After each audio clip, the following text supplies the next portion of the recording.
Hello, everybody. Recording live from somewhere.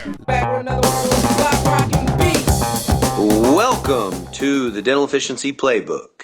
Here we go.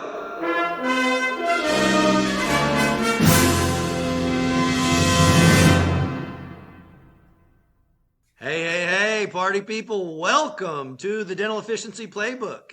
My name's Gabe Hofmann, also known as the Dental Efficiency Guy, and I am excited to have Greg Essenmacher with us for this episode.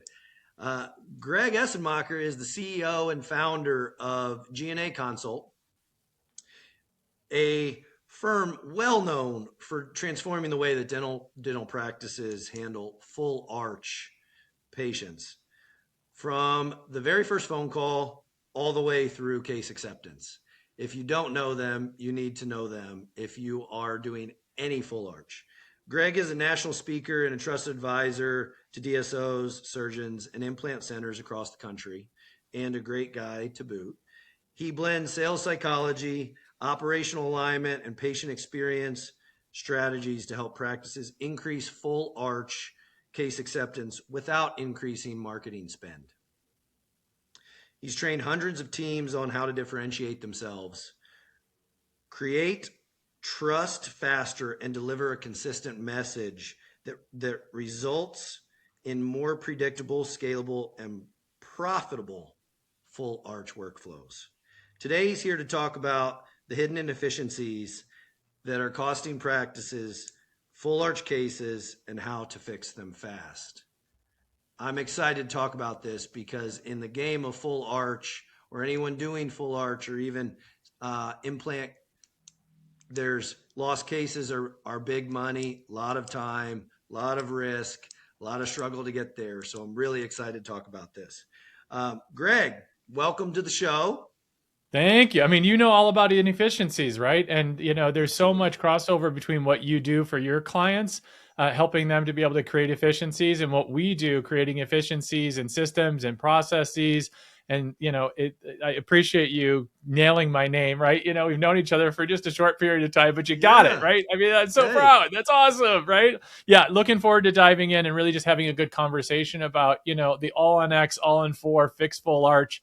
The coaches that I have that have sat in the seats, done the work, working with, literally hundreds of practices, doctors, clients, treatment coordinators, lead call coaches, the whole gamut, right? And helping them to be able to do more with their existing. And that's really the key, because top line is great. It's great. Looks sexy, right? The revenue. But if they can't get it to the bottom line and it doesn't trickle down to the bottom line, that's the spendable money, then why even do it?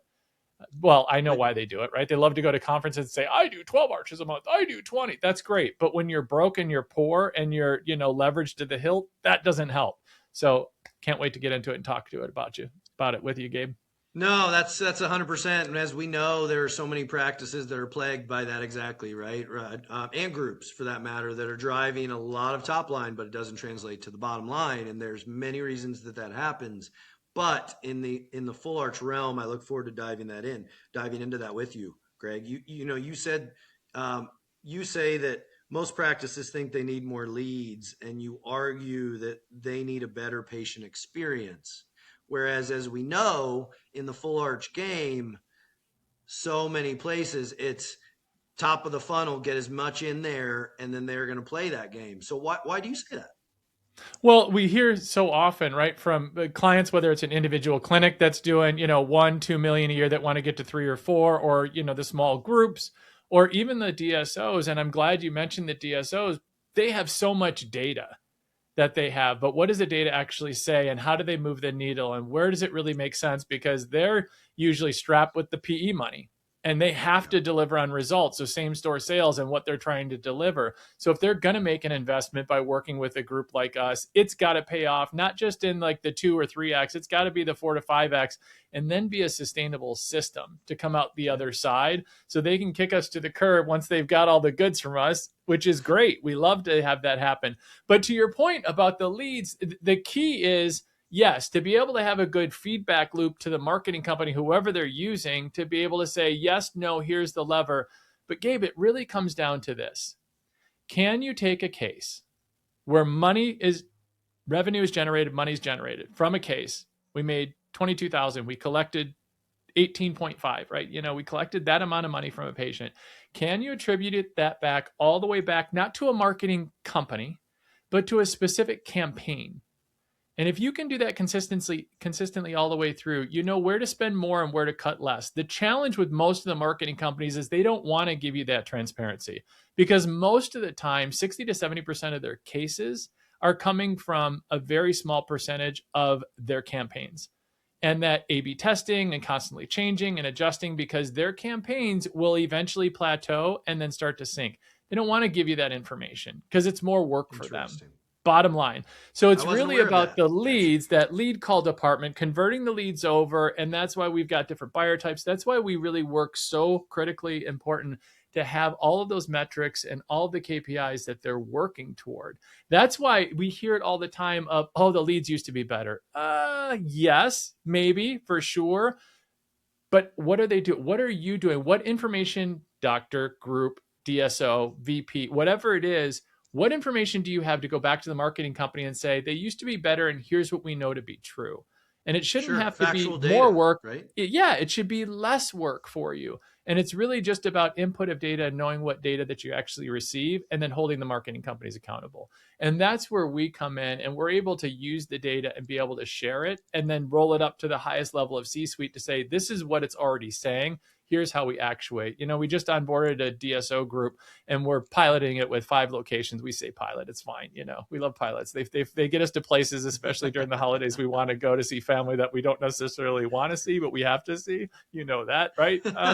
And this is the piece that's so critically important, is that if it reduces the amount of stress and reduces the amount of work on our clients, then we're doing what we need to do. That way they can spend a little bit more effort and energy on focusing on what their role is. What is your primary purpose? If you're doing lead calls and converting those leads, you should spend more time in that area, less time on data entry, less time on punching things into there's tons of AI to help with that. So when we say that it really is all about patient experience, because that patient experience starts way before the consultation. It starts well before they actually walk into the practice. Yeah, it even starts before the first phone call happens, right? Yeah. It starts with that form fill, or with what is the impression that the patients have about your practice, because they're not just looking at what the initial ad that triggers, because they're probably going onto social media. They're probably going on to a lot of different sources. Gary Vaynerchuk talks about it, right? They want to learn about you because there's no trust built in, and they have access to resources for the most part. And so that's why we talk about a lot about that. These leads, it's not just, oh, we need better leads. It's also you, and I'm going to go right at all the listeners who are in full arch. It's also on you of doing a little bit of research and understanding of what information are you feeding back to the marketing companies of how to hold them accountable, not well, they said they were going to get me this and now they're not anymore. Or August and September were great, but now we're in November, December, January, and it's not as good. Okay, so what are you doing to make it better? And are you holding your teams accountable? These are the pieces that we know to be true. It's not just a simple leads used to be better, patients used to be better type of situation. That's really good. And I mean, a lot of great points. Wow. The last one that you mentioned, I mean, how many practices are actually listening to calls every week and sitting down and going through those with their team to know what are we converting? What percentage are we converting of the leads coming in? Now, you should have CPA or cost per acquisition down and know exactly what it is. I know many full arch people do, but do they actively manage that on a daily or weekly basis in order to optimize it, right? The inefficiency, are you burning 60%, 70% of those and only converting 30? What is your conversion rate? And then in that conversion rate, what is our revenue, right? How many of those are actually becoming clients, right? So there's cost per acquisition, the cost per patient. And then is it tracked all the way to treatment dollars back to the campaign? You're speaking my language, Greg, because when I had a group practice, right, we were tracking advertising down to the penny back to the campaign. So we knew, can we eliminate this one and double up on this one, right? Or whatever the case may be, because my private equity came from a multimedia advertising company. So they wanted to know, right? So anyway, that is 100%. I'm very passionate about it. There's so much inefficiency there. And how many times do marketing companies that we all know say that they're always hearing that, these leads aren't good or there's not enough leads, when they're like, hey, there's this many leads. What is the phone conversion, or what is the conversion after that first phone call? What is the confirmation process? What is the onboarding process? What is the new patient experience like? Right. And so on and so on. I know you mentioned treatment acceptance. But on that note, you talk about 3 different types of full arch patients. Can you kind of walk me through what are those and the differentiation? Yeah, I've been happy to talk about that. I do want to go back though, because you talked about something that, I mean, for me, it's a trigger for me, right? You talked about going back and listening to calls for practices or groups, listening to calls, because that's such a critical element, right? Of listening to, having scorecards, listening to the calls so they can learn from what verbiage is being used and whatnot. So it's not robotic. And AI can be an enhancer or complementary, but not supplementary to this. The most limited resource in any practice, any group, we know this to be true, is time, right? And the expectation of a practice or a group to go and listen to these calls, it's not realistic, right? So time, talent, treasure, the 3 things that are limited overall, and time is always first that I mentioned because it's the most precious. And so to be able to invest a little bit into systems that we're able to provide, to be able to go back and do these call audits, right? The call auditing that we do, create looms and take the calls, this massive amount of calls, especially if they're doing any amount of investment into leads, right? If you're doing more than $5,000, right? A very conservative amount for full arch leads. I mean, this isn't a lot. Yeah. The amount of leads that you should be getting, I mean, we're talking 100, 120, think about the number of engagement, just the connection rate at 60%, which is about industry standard. Connection rate is 60% on 100, 150 leads. Think about the volume of phone calls that is. To go and then just even sample some of those. That's where having some efficiencies with an organization like ours to be able to go and pull, know what to pull, create Loom videos, do the call auditings, do a scorecard to show trends that happen, and create short snippets to be able to layer up into management, into ownership, into the VPs, into the C-suite, to be able to give you a lens into what that growth structure looks like. So I just wanted to touch on that because you mentioned it. And I don't want to shirk the next question that you asked, but it's so critically important for the listening audience to understand, that with that time piece, you can really see the trends fairly quickly once you have the systems in place. And that's what we've trademarked, is that sales process. And it's not scripts, it's a framework. And, I'm sorry, but scripts don't work, because if scripts work, then everybody would be talking like a 54-year-old white male, me, because it's not me and it's not my coaches, but it's the framework of how to guide the conversations to extract the information, which leads into your next question. And that really is the 3 different buyer types, which my coaches teach this. And I want to emphasize that, because if you haven't sat in the seat and done the work and then become a coach for those individuals who are sitting in the seats and doing the work, then what are you doing? If you have an account manager for a marketing company who's coaching your team members because they're an account manager, but they haven't actually done 100 lead calls in a month or 200 lead calls in a month, why are you taking advice from them of doing lead calls? If you have somebody who's guiding you in doing treatment coordinator of what a treatment presentation should look like, and they haven't built a full arch clinic, inside a GP practice, or inside a group, and you're a group or a GP practice, why on God's green earth would you listen to them? It's kind of like if I wanted to become a professional golfer and I went and I took a lesson from a mechanic who does my oil change and asked them to teach me how to become a professional golfer and give me lessons. Come on, man. So, and I'm really passionate about this, because I'll just come clean to everybody here.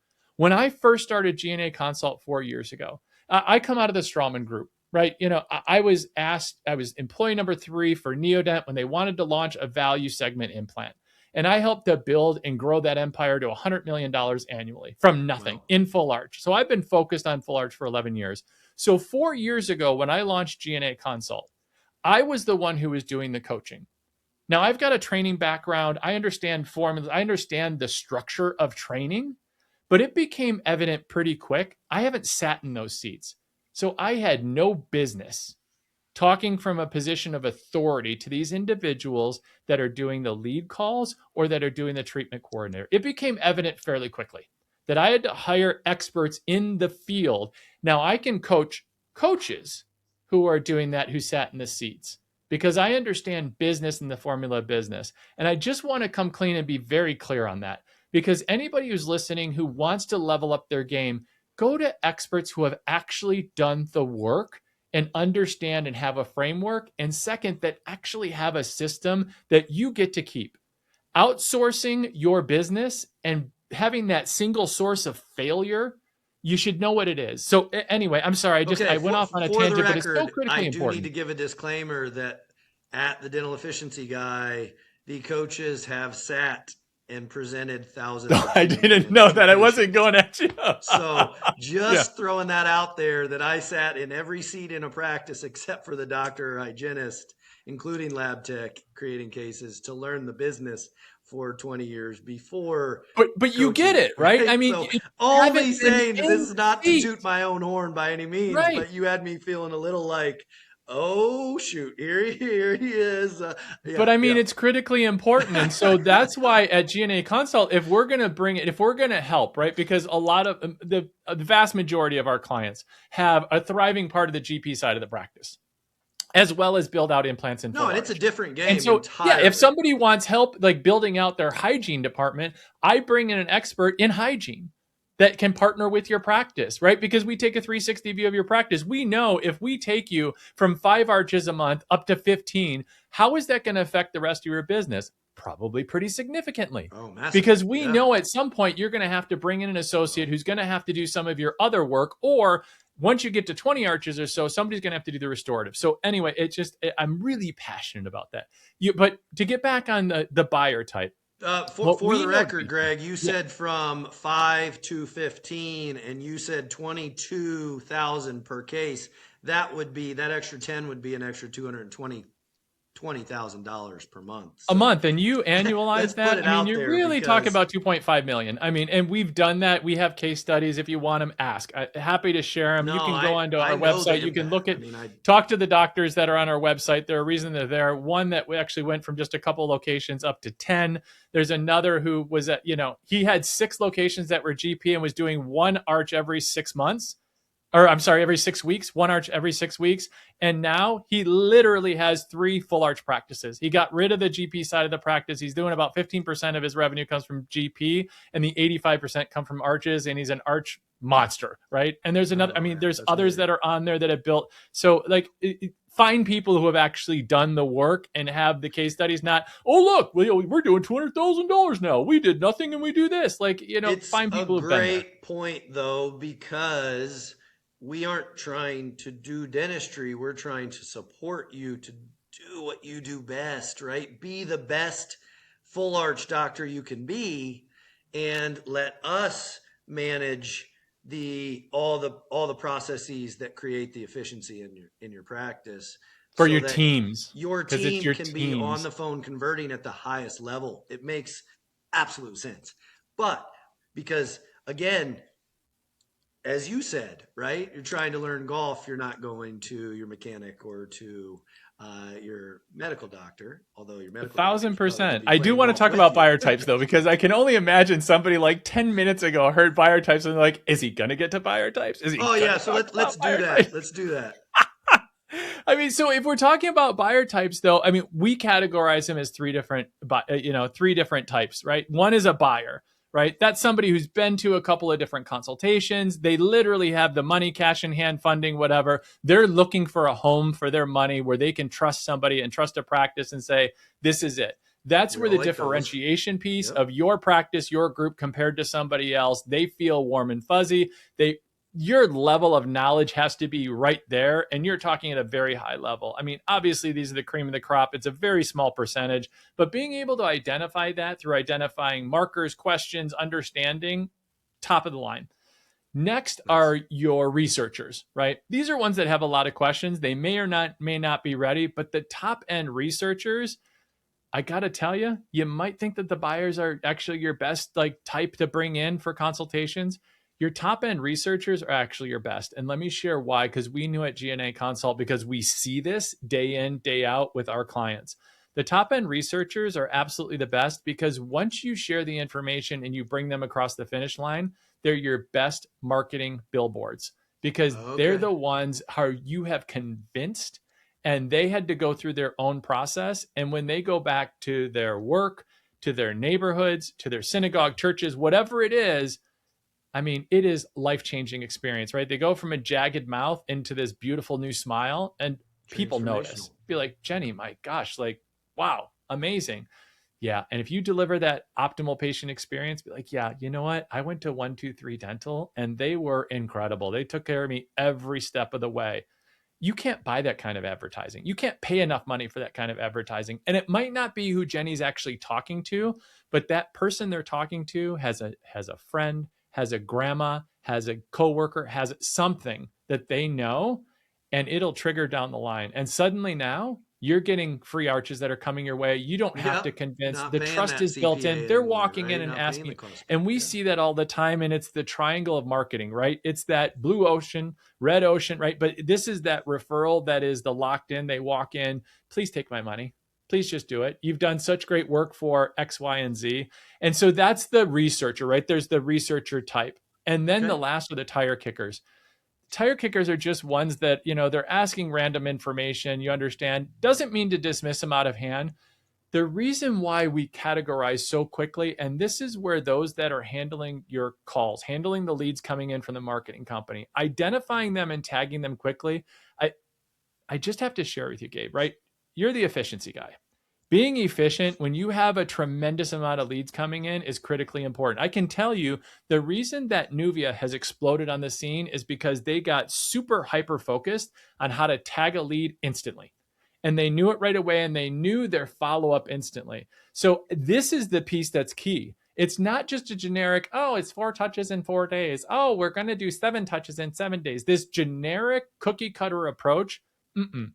You have Yeah. to I could see that customize doesn't your work. approach depending on what type of buyer that you have calling in. How did they engage? What's the specifics of what they said and how they said it, right? If for a quiz, if you have a quiz coming in, something that's specific, there's so many nuances to it to increase significantly your connection rate, your show rate, your close rate.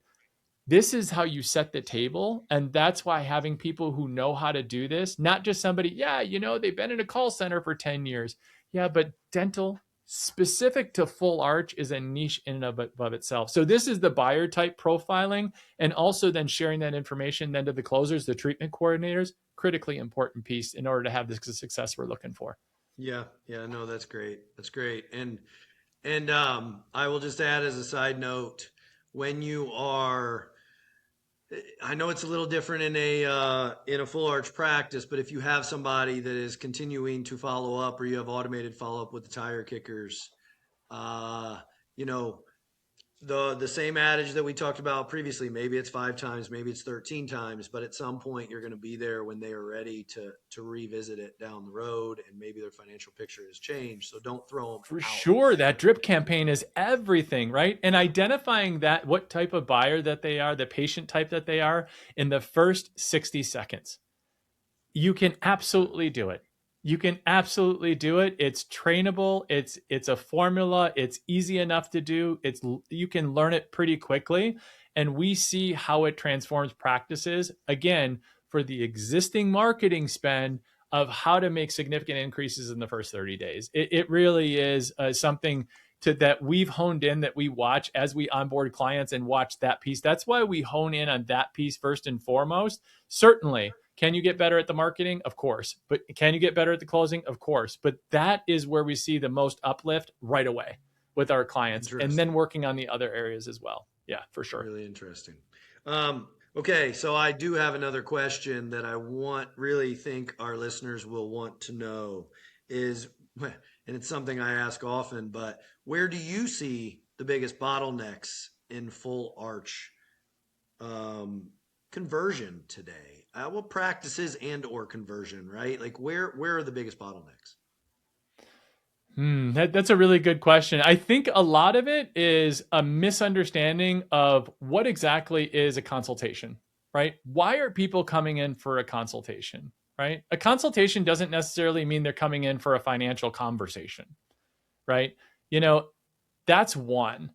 Patients feeling like rushed or confused before that financial transition, we like to call it, right? The financial transition is everything needs to be resolved and agreed to before the money's presented. If you're presenting like how much, and they can ask over and over again, and they'll ask over and over and over again, how much, how much, how much, right? But if you haven't set the table and resolved everything prior to presenting price, then you've lost.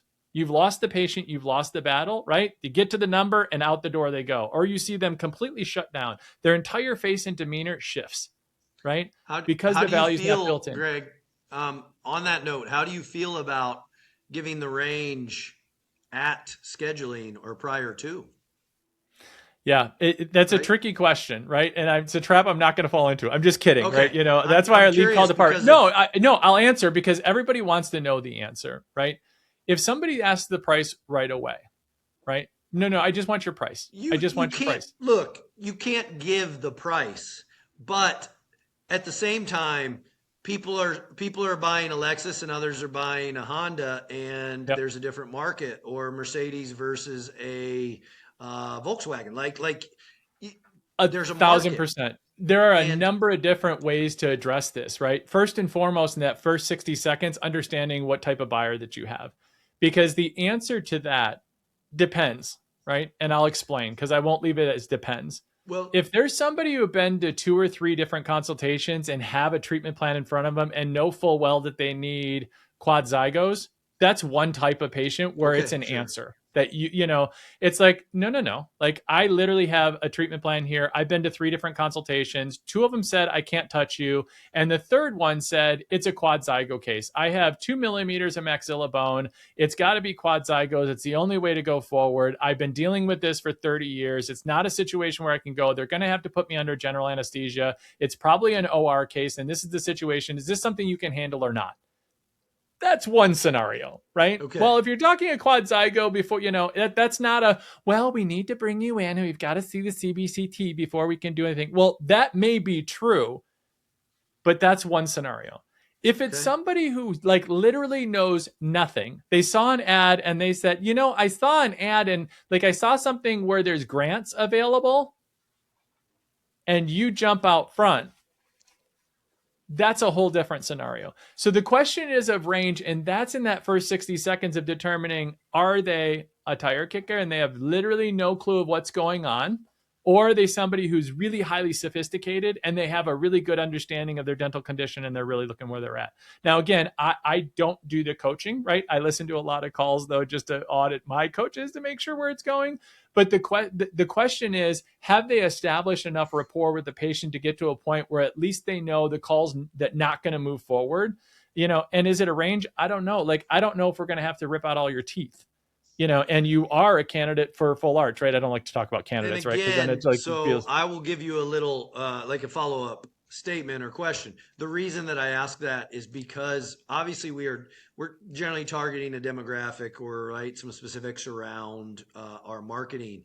But the reason that I was asking is because I am hearing from some full arch, both marketing companies as well as practices, the desire to have patients underwritten, right? Those that are scheduling have basic underwriting, so you know what you are looking at when you are scheduling them. Yeah, It's not 1,000%. specific financial information, but it is And basic. you hit the nail on the head, right? Because it's really a philosophy of the practice or group.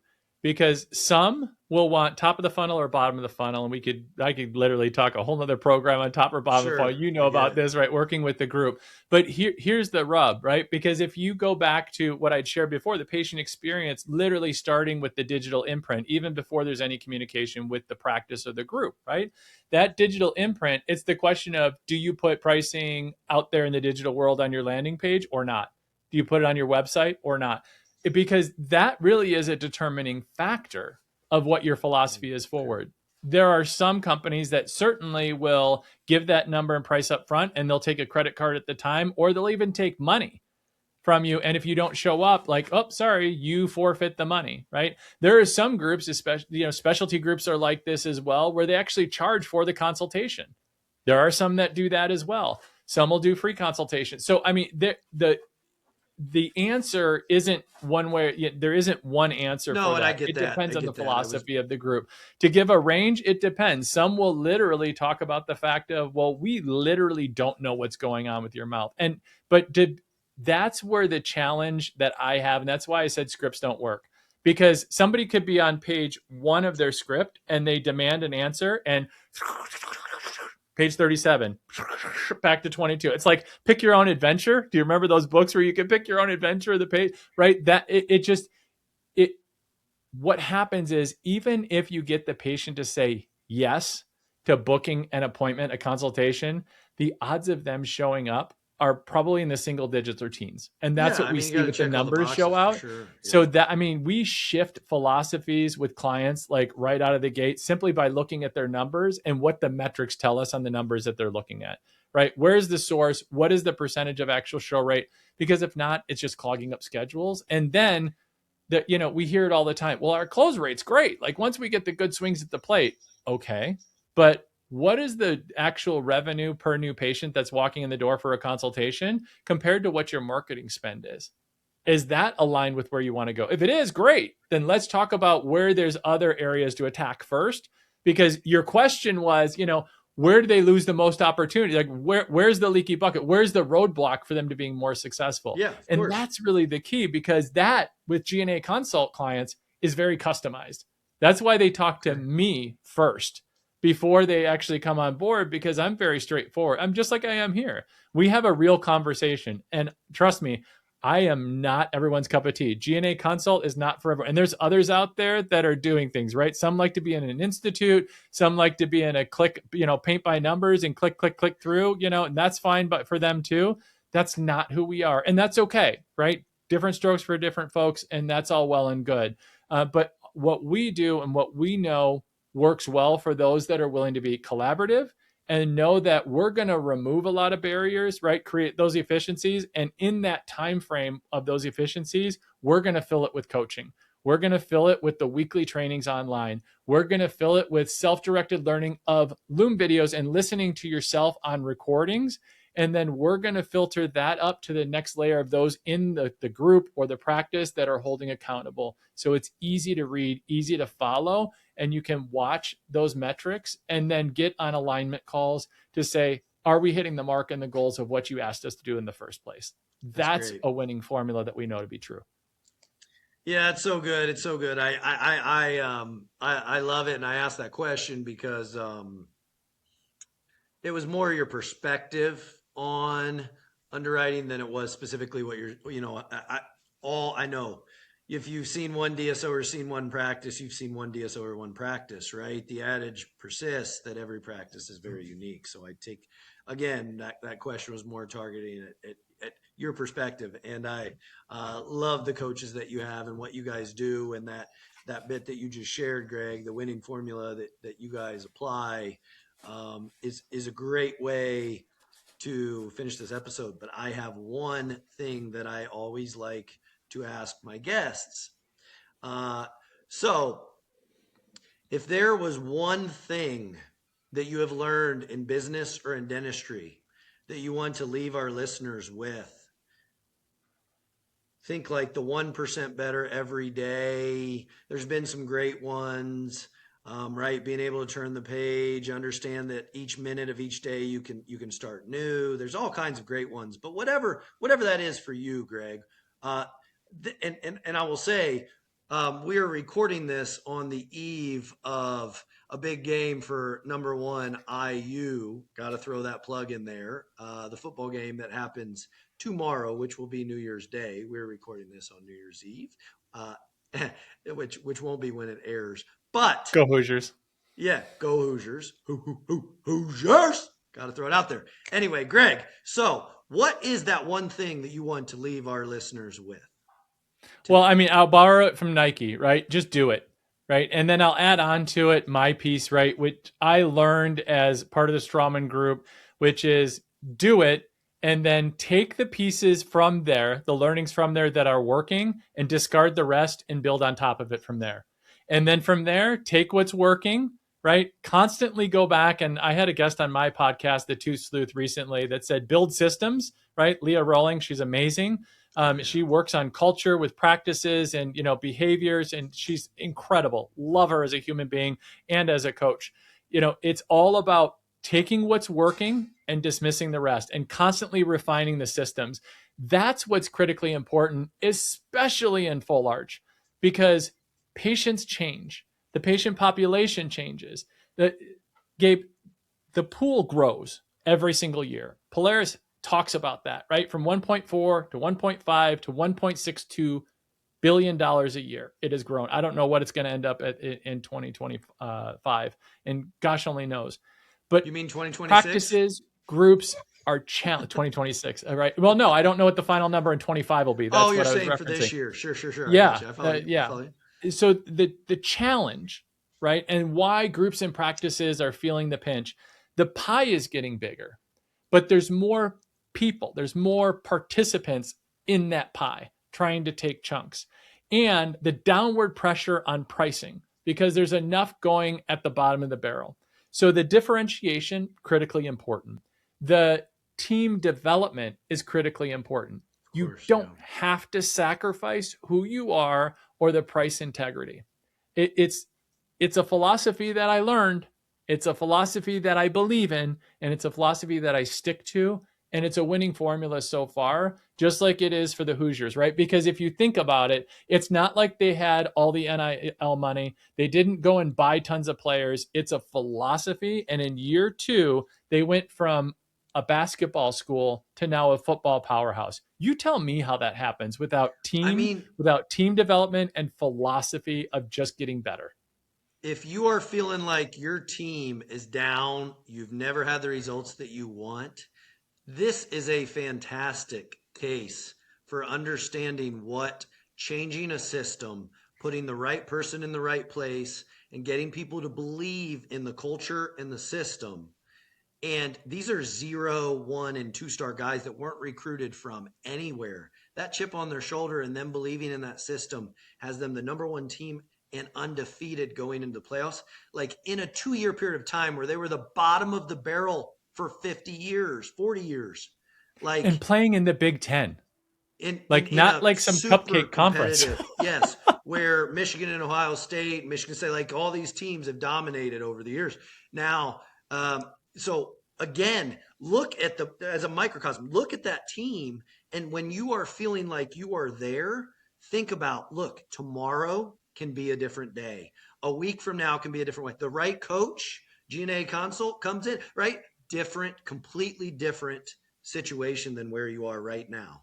So anyway, I think that's a great way to end this episode. I generally like to provide some kind of cheat code or nugget, and I think where you left it, right? Just do it, and then building on the thing that you just do well is an amazing approach to live by in any business.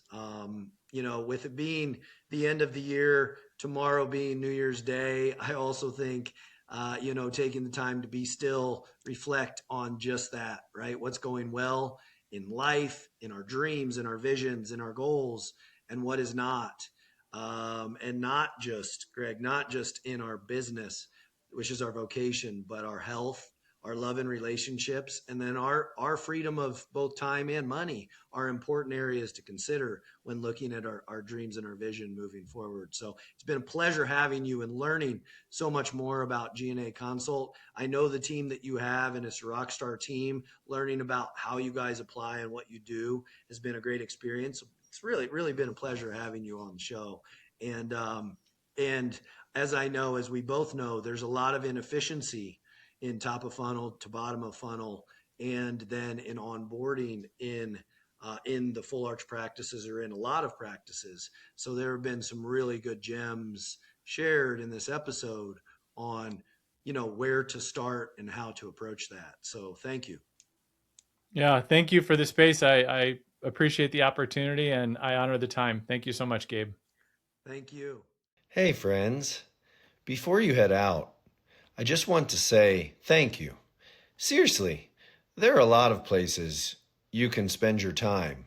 And the fact that you're here with us, investing and getting better, building smarter systems, and elevating your practice, that matters to us.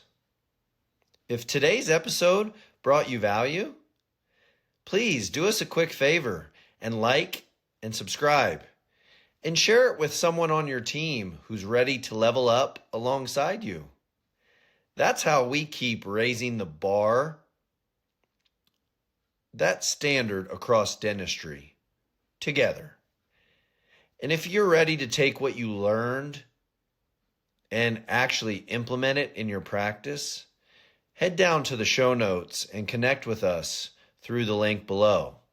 We'd love to help you streamline, grow, and create a practice that runs with greater efficiency and a whole lot more ease. Until then, keep focused on 1% better each day and enjoy the ride. We'll catch you on the next episode of the Dental Efficiency Playbook.